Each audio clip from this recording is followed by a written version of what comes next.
வணக்கம்,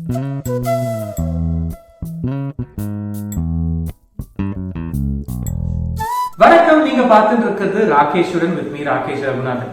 வெய்ய காலம் வந்தாச்சு, ஊறுகாய் பண்ணலாமா, பொடி பண்ணலாமா அப்படின்னு நீங்க நினைச்சிட்டு இருப்பீங்க. எனக்கு நான் கத்துக்கிட்ட ஒரு பொடின்னு பேர் இருக்கு, பேர் பொடி. பட் இது ஒரு ஃபென்டாஸ்டிக் சட்னி. இது எங்களோட ரொம்ப க்ளோஸ் ஃபேமிலி ஃப்ரெண்ட் திருநெல்வேலியில மேடை தளவாய் அவங்க ஃபேமிலி சார்ந்த அவங்க ஒரு ஃபேமிலி ரெசிபி இது. இதோட பேரு வறுத்த மிளகா பொடி. ஓகே, 4 இன்கிரீடியன்ட் தான். இதுதான் இன்னைக்கு பண்ண போறேன். இது பண்றதுக்கு I am going to be using செக்கோ நல்லெண்ணெய். ஓகே, இது யூஸ் பண்ணி தான் பண்ண போறேன். இதை தவிர ஒரு 2 கைப்பிடி அளவுக்கு கருவேப்பிலை. இதை நல்லா வாஷ் பண்ணி ட்ரை பண்ணி வச்சிருக்கேன். அது தவிர ஒரு காரத்துக்கு ஏற்ற மாதிரி காஞ்ச மிளகாய். பட் நான் இங்க ஒரு 10 to 12 காஞ்ச மிளகாய் எடுத்திருக்கேன், காம்பு எடுத்திருக்கேன். இதை தவிர ஒரு கைப்பிடிக்கு கொஞ்சம் ஜாஸ்தி அளவுக்கு பூண்டு. இது தோலோடையே இருக்கு, அதுதான் அதோட ஸ்பெஷாலிட்டி. அவங்க சொன்னதை நான் அப்படியே சொல்றேன். இதை தவிர அரைக்கும் போது கல்லுப்பு. இவ்வளவே தான். ஃபர்ஸ்ட் நம்ம என்ன பண்ணலாம்னா, இந்த செக்கோ நல்லெண்ணெயை நல்லா சூடு பண்ணிடலாம். இந்த எண்ணெய் நல்லா சூடானதுக்கு அப்புறம் ஃபர்ஸ்ட் இதுல கருவேப்பிலை. ஓகே, இது போட்டு நல்லா ஃப்ரை பண்ணிக்கணும். அவங்க என்கிட்ட சொன்னது நல்லா கிறிஸ்பா ஆகணும் அப்படின்னாங்க. அதாவது கிறிஸ்பா எந்த அளவுக்குன்னா, நம்ம மிக்சருக்கெல்லாம் ஃப்ரை பண்ணுவோம் பார்த்தீங்களா, அந்த அளவுக்கு நல்ல கிறிஸ்பா இது ஃப்ரை பண்ணிக்கணும்.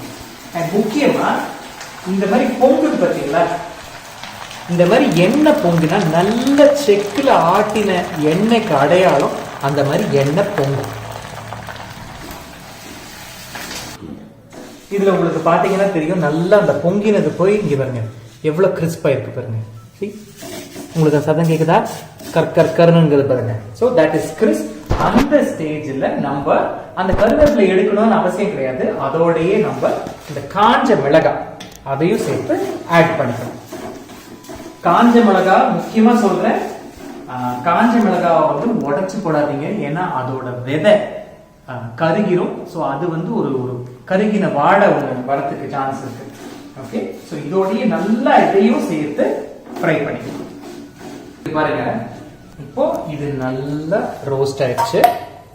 அடுப்பை அணைச்சிட்டு ஜஸ்ட் ரிமூவ் இட். இப்போ இதை நல்லா நம்ம கூல் டவுன் பண்ணிட்டு ஃபர்ஸ்ட் என்ன பண்ணணும், கல்லுப்போட சேர்த்து ஒரு அரை அரைச்சுக்கணும். அதுக்கப்புறம் இந்த தோலோட இருக்கிற பூண்டு இருக்கு பாத்தீங்களா, இந்த வறுத்த மிளகா பொடிக்கு ஸ்பெஷாலிட்டியே இந்த பூண்டை தோலோட போடுறதுல தான் இருக்கு. என்னன்றது நான் அப்புறம் உங்களுக்கு நான் அதை அந்த எக்ஸ்பிளைன் பண்ணும்போது உங்களுக்கு பெட்டரா புரியும். பட் இப்போ ஃபர்ஸ்ட் இதை நம்ம அரைச்சிக்கலாம். சூடு ஆறுனதுக்கு அப்புறம் இந்த மாதிரி கொஞ்சம் கொரன்னு அரைச்சிக்கணும். ஓகே, இந்த ஸ்டேஜ்ல இந்த தோலோட இருக்கிற பூண்டு அவங்க என்கிட்ட சொன்னது இதை நல்லா அம்மியில் அரைக்கணும். பட் இப்போ அம்மிலாம் நம்ம காய்ச்சிட்டு இருக்க முடியாது. இன்னும் கொஞ்சம் கல்லுப்பு இதோட சேர்த்து நல்லா நம்ம நைஸா அரைச்சுக்கணும். கொஞ்சம் தண்ணி தெளிச்சு அரைச்சுக்கலாம். இந்த அரைச்சது பாருங்க எப்படி இருக்கு பாருங்க, நல்ல வழன்னு ரொம்ப தண்ணி. இது மொத்தத்துக்கு நான் சொன்ன அளவுக்கு மிஞ்சு போனா ஒரு 2-3 டேபிள் ஸ்பூன் அளவுக்கு தான் தண்ணி ஆட் பண்ணிருப்பேன். ஸோ இதோட மெயின் ஹைலைட் என்னன்னு சொல்றேன். இப்ப நம்ம வறுத்த எண்ணெய் இருக்கு பாத்தீங்களா, அந்த எண்ணெயை இதுக்கு மேல இப்படி ஆட் பண்ணிடணும். எப்பவுமே சர்வ் பண்ணும்போது நம்ம யூஸ்வலா மிளகா பொடி எப்படி சாப்பிடுவோம், பொடி ஆட் பண்ணிட்டு அதுல எண்ணெயோ நெய்யோ போட்டு நல்லா குழைச்சதுன்னு சாப்பிடுவோம். இது நீங்க டேபிள்ல வைக்கும் போது இப்படிதான் வைக்கணும். இதையே நீங்க ஊருக்கு இட்லியோ இல்ல ஒரு தோசைக்கோ நீங்க பண்ணி எடுத்துட்டு போனீங்கன்னா இதை இந்த மாதிரி பண்ணி இது மாதிரி எண்ணெய் போட்டு நல்லா மிக்ஸ் பண்ணி குழைச்சிட்டு அதுக்கப்புறம் அந்த இட்லியிலயோ தோசையிலயோ தடவி எடுத்துட்டு போனீங்கன்னா நல்ல சாஃப்டா இருக்கும், வாசனையா இருக்கும், கெடாது. இது நீங்க அப்படியே இந்த அளவுக்கு எண்ணெய் சொன்ன மாதிரி யூஸ் பண்ணிருந்தீங்கன்னா 4-5 நாளைக்கு வெளியிலேயே வைக்கலாம். ஃப்ரிட்ஜுக்குள்ள வைக்கிறதா இருந்தா ஒரு 2 வாரம் அப்படியே வைக்கலாம், ஒண்ணுமே ஆகாது. So go ahead, try this வறுத்த மிளகாப்பொடி. இந்த மாதிரி ஒரு ஊர்லயும் சீசனுக்கு ஏத்த மாதிரி இன்ட்ரெஸ்டிங் பொடிஸ், பிக்கிள்ஸ், சட்னிஸ் இதெல்லாம் மாறிட்டே இருக்கும். எவ்வளவு முடியறதோ அவ்வளவு நான் ட்ரை பண்ணிட்டு இருக்கேன். So go ahead, have a lovely week ahead.